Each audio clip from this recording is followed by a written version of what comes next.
Exaltado seja a santidade, a soberania, a grandeza do único que é digno. Que nós possamos sermos agradecidos pelas bênçãos do Senhor, do nosso viver diário. Esse pequeno estudo eu já editei no canal, mas o Senhor está me concedendo a oportunidade de reeditá-lo,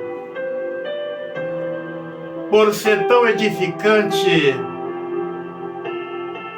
nas nossas vidas. Tudo que formos fazer nesta vida, devemos deixar para o segundo plano, priorizar em primeiro lugar o plano duradouro, o plano eterno, porque este é o gozo eterno. Então todas as nossos afazeres tivemos que fazer, as nossas conquistas, devemos deixar tudo para o segundo plano. Primeiro reino, investir na nossa vida espiritual, estudo da palavra, oração às madrugadas, boa leitura, bons hinos que edifica a nossa alma. Pela nossa maneira de viver aqui nesse mundo, já demonstra o interesse que estamos tendo da vida eterna. Se não estamos investindo na nossa vida espiritual, isto significa que não estamos tendo nenhum interesse pela vida eterna. E o Senhor sabe. E o diabo também observa se nós estamos interessados no plano eterno ou se não. Isso depende de cada um de nós, do nosso viver. Se estamos investindo na nossa vida espiritual, assim estamos priorizando o plano duradouro, a vida eterna. Prepare aí seu copo com água. Afinal, gostaria de partir esta bênção com os senhores no livro de 1 Coríntios, capítulo 10. Altíssimo, eterno, Santo Espírito, nos dê compreensão das tuas verdades e que estas verdades venham tocar no nosso interior e que possamos fazer um concerto para te servir de uma maneira melhor. 1 Coríntios 10, de 1 a 13, eu gostaria que os senhores nunca ficassem sem a leitura da palavra. Tenha sua Bíblia em casa, no seu local de trabalho. Ao levantar, leia pelo menos 2 versículos, leiam salmos, faça uma oração. Ao dormir, ao abrir o seu local de trabalho, leia um versículo da Bíblia. faça uma oração.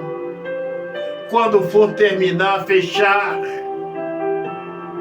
concluir, faça uma oração. Que nós possamos termos como prioridade a vida eterna. E nestes versículos, 1 Coríntios 10, de 1 a 13, o Senhor fala que tudo que foi escrito, o apóstolo Paulo, relembrando a nossa mente, tudo que foi escrito, os acontecimentos que ocorreram na velha aliança, ocorreram para nós nos atentarmos, para não cometermos os mesmos erros que foram cometidos no passado. Mas isto não tem despertado, de nada adiantou. Os exemplos do passado, as pessoas não estão atentando para os ocorridos na velha aliança. Imagina os senhores, as cidades de Sodoma e Gomorra,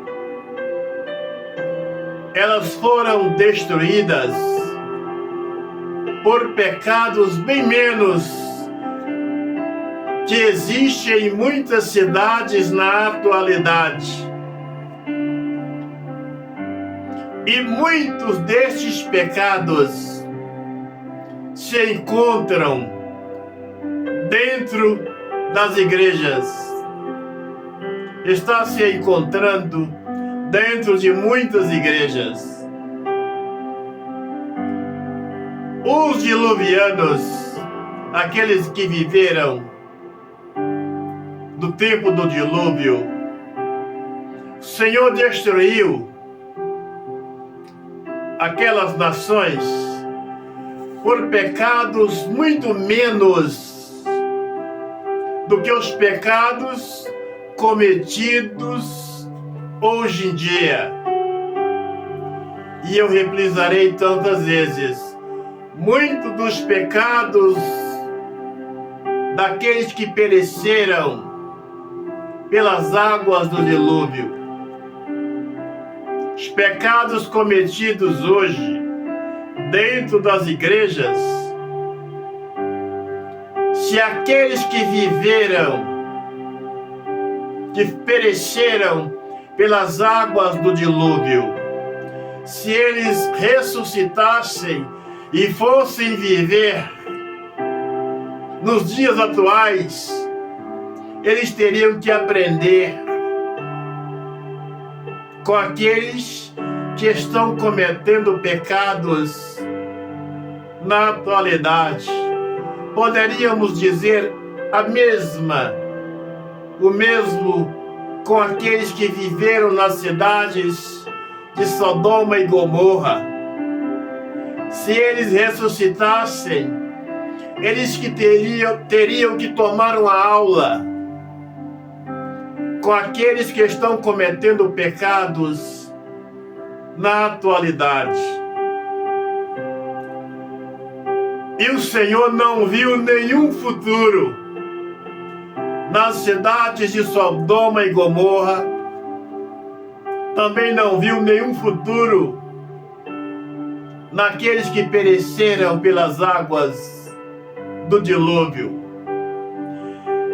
Permita ao Senhor que eu esteja errado, mas não há mais nada o que fazer.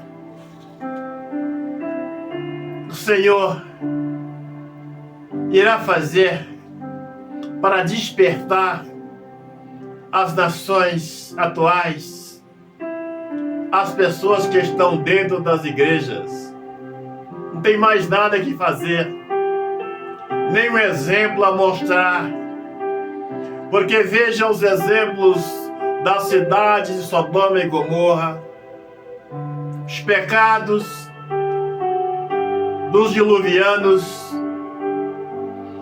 São cerca de 6.000 anos de histórias, de exemplos, quase 2.000 anos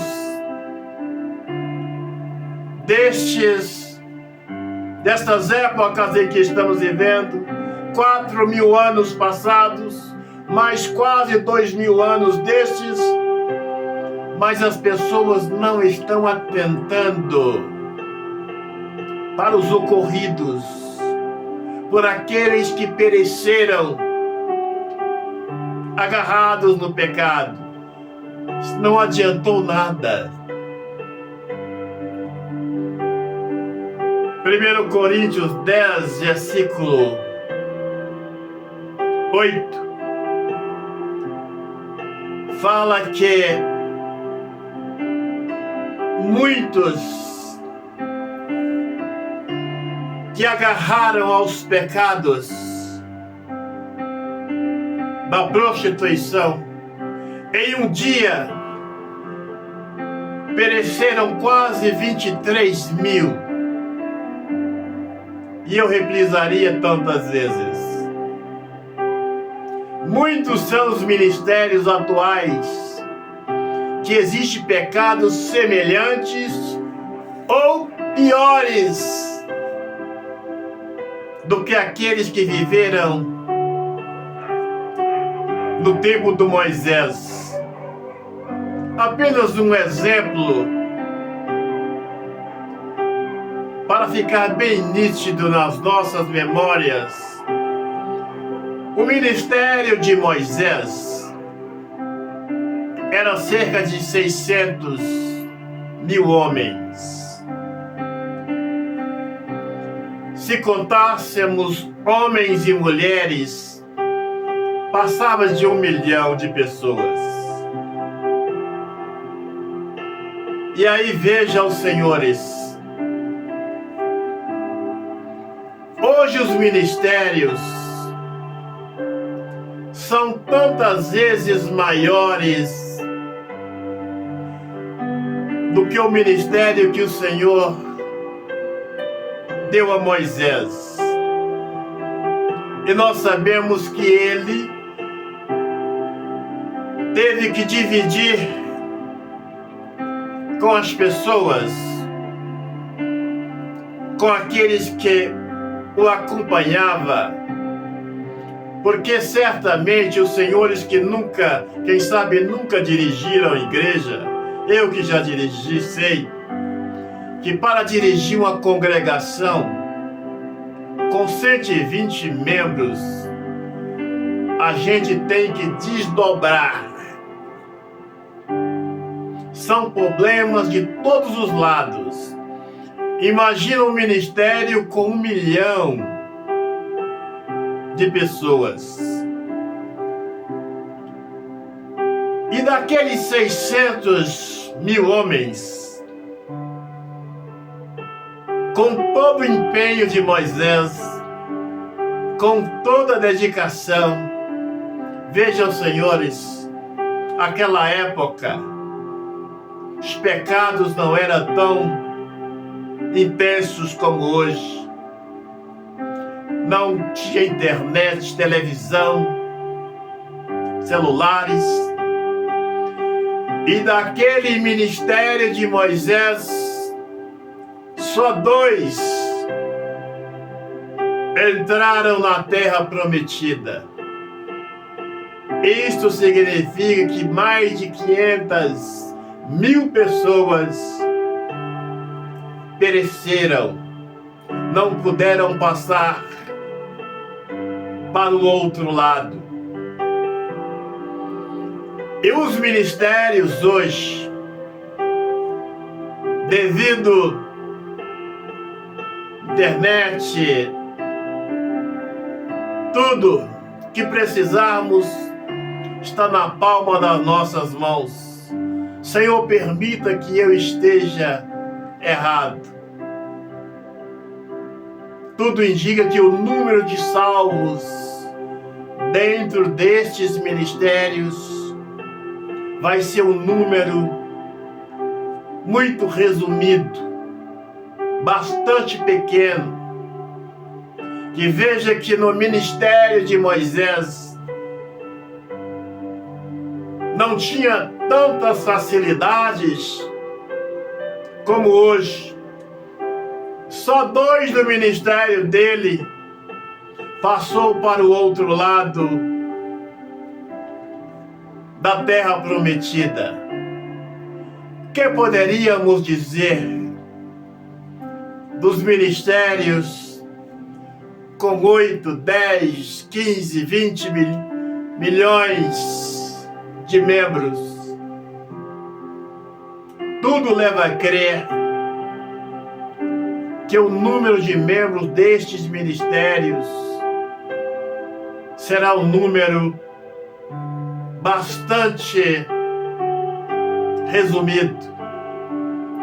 Permita ao Senhor que eu esteja errado. Quais são os conselhos para nós nesse estudo?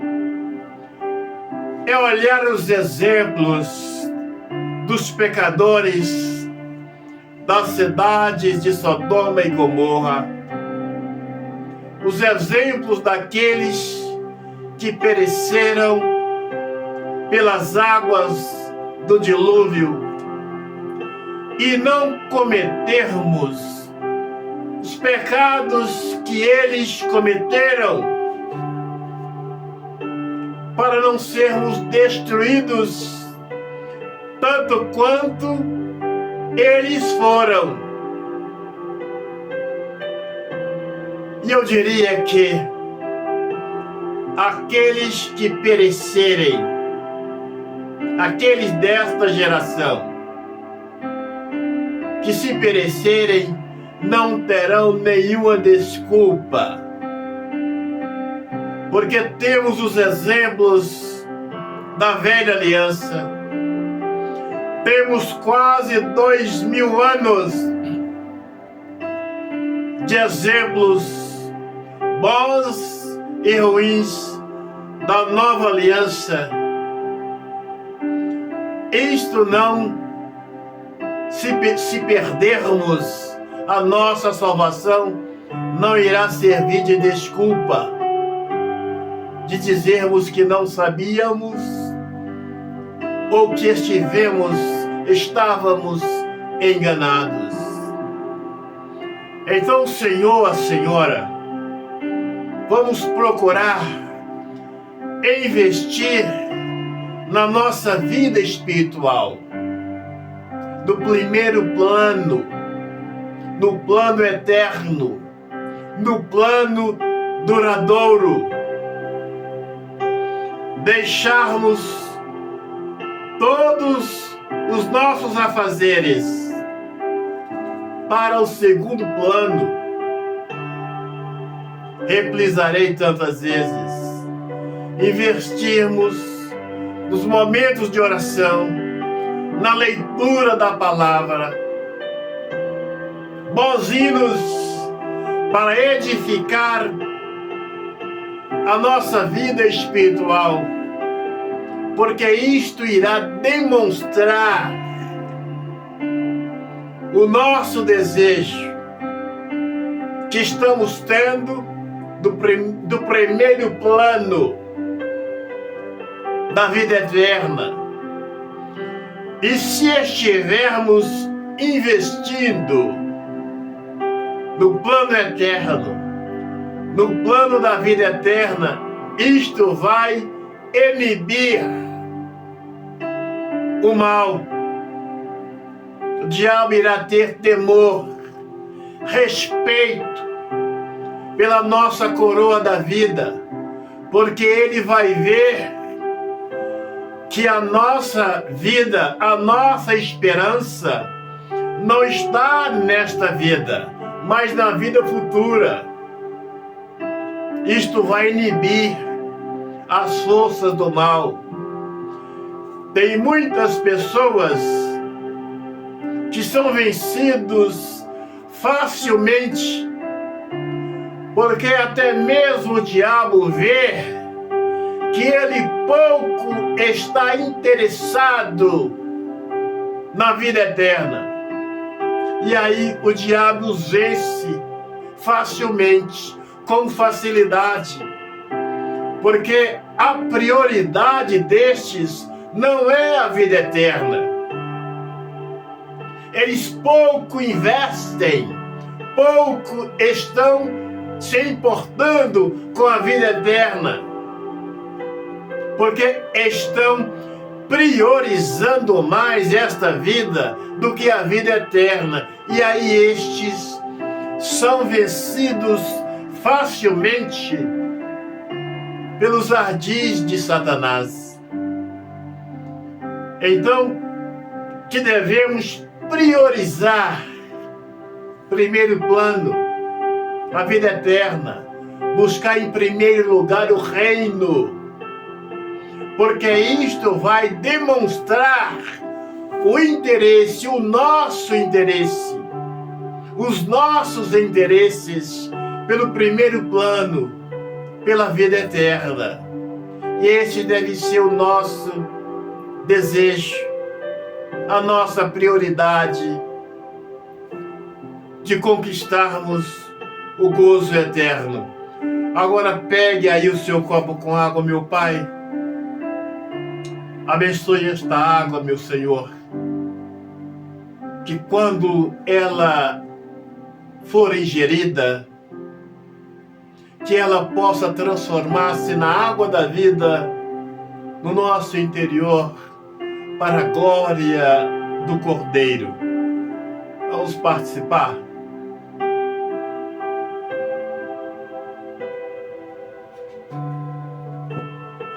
Agora olhe nas suas mãos,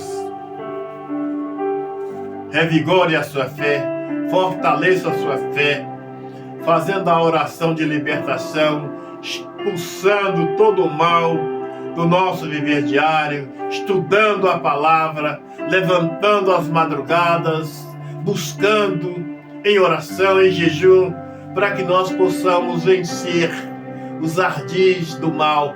Olhe nas suas mãos, meu Pai. Consagre as mãos desse homem, desta mulher, quando colocarmos no alto da cabeça, que se houver ação de um mal, ele possa ser repreendido para a glória do teu santo nome. Coloque as suas duas mãos no seu coração ou no alto da cabeça. Feche os seus olhos, meu Pai. Passa com o teu poder do alto da cabeça desse homem, desta mulher, até a planta dos pés, e arranca, meu Pai, tudo aquilo que não procede de ti. Agora repita comigo. Na glória do Santo Espírito, na glória, na grandeza do Cordeiro, na glória, na santidade do nosso eterno Criador.